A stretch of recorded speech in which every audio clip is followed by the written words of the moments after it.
I'm feeling numb and neglected. I'm feeling tense and tired.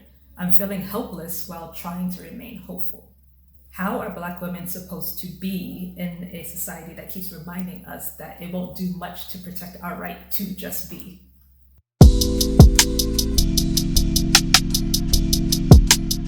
On October 29th, 2022, Shanquella Robinson was found dead in Mexico.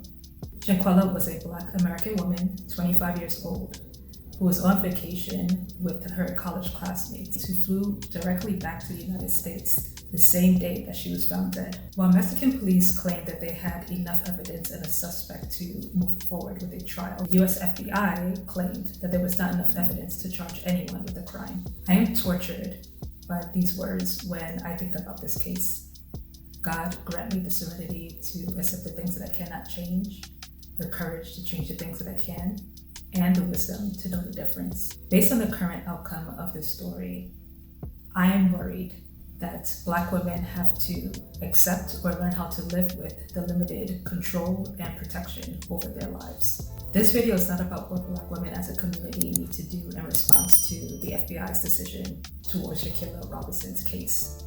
Legally, there's already an answer to that question. And I'm positive that there are Black women organizations already doing what they can according to the law to address the crimes committed in this situation. My questions stem more from me dabbling recently into Stoic philosophy and reevaluating my spirituality and my mental health over the past 3 years, and specifically living a life as an African Black woman.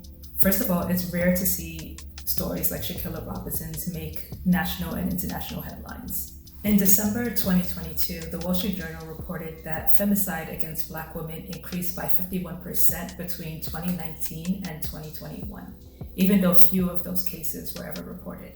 And as we see in the case of Shanquella, even when they do make the news cycle, many of those cases either are dismissed or go unsolved. So the purpose of me making this video is to check in with myself and other Black women, spiritually, mentally, and philosophically. Sisters, how y'all feel? How are y'all feeling? Because frankly, this news has me feeling neglected and nonchalant. Spiritually, I feel neglected. Most of the times in these situations, I turn to my faith and hope that society will someday bend to the will of my Savior. And this isolation that I feel as an African Black woman will someday vanish because God is going to restore everything that was stolen from me. Mentally, I'm becoming numb because I've been waiting several decades for this prayer to be answered. But every day, it seems like things are getting worse and worse as Black and African women fight to survive. The cognitive dissonance is starting to weigh on me for sure, because on the one hand, I feel that if I stop praying in faith, that I definitely won't see a move from God. But then on the other hand, my prayers feel pointless because as I look at my personal life and what's happening to Black and African women around the world, it feels like it's becoming more and more devastating for us. Philosophically, I'm worried about giving up too soon, and then my brain immediately jumps into problem-solving mode, which is what is happening right now. I've watched all the breadtube gurus like Josie and For Harriet trying to get answers about, okay, what do we do next in terms of this constant assault on us as Black and African women? And I feel like I still don't have an answer. Like philosophically, I feel like we're talking in circles when every time a Breonna Taylor or a Sandra Bland or an Alteria Woods pops up on the news, and we're just immediately responding with the same old talking points. And that's no shade to anyone who is making content on these stories. But I just feel that we should talk more about how to be in existence with this reality rather than only talking about what to do about this reality. Hopefully I'm making sense. I mean, going back to the serenity prayer, my main question is, as African and Black women, are there things that we need to accept are just out of our control? And then moving forward, how do we identify the things that are still within our locus of control?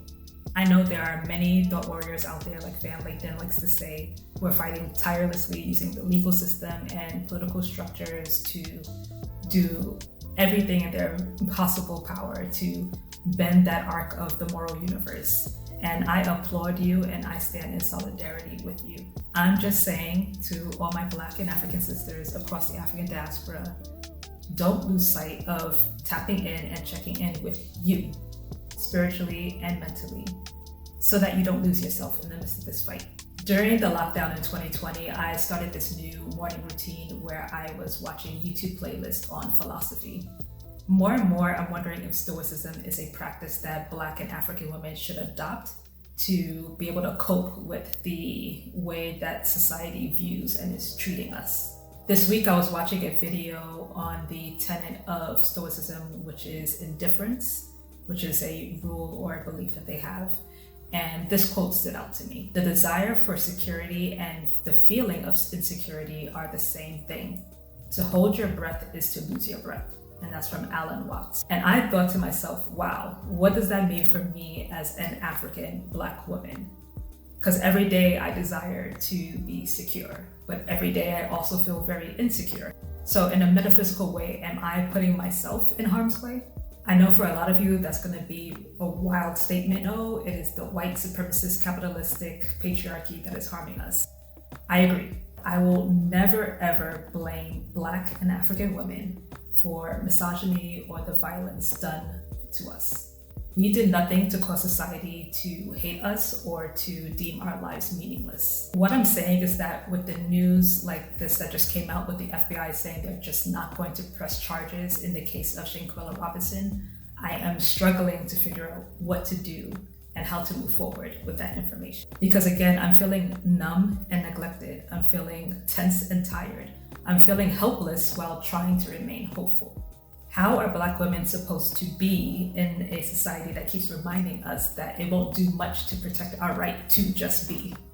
There's a saying in Nigerian Pidgin that says, I can't come and kill myself, which is essentially summarizing what I'm grappling with in this video. The weight of decisions like the one that the FBI just announced with the case of Shanquella Robinson is meant to crush us, our hopes, our beliefs in ourselves and our self-worth. And I really want to encourage us to tap into some morning routines where we're doing things like listening to more philosophical principles like Stoicism and spiritual practices like meditation and devotionals to keep ourselves sane and intact. It seems like we're going to be fighting this war for a long time, and in the midst of it, we will win and lose some battles. If we do not have a strong philosophical or spiritual foundation to lay on, and I say lay intentionally because I mean it as a form of rest, we might end up doing what I think society really wants us to do, which is to self-destruct. But what's most important to me is that what I don't want to happen is that we lose the battle within ourselves.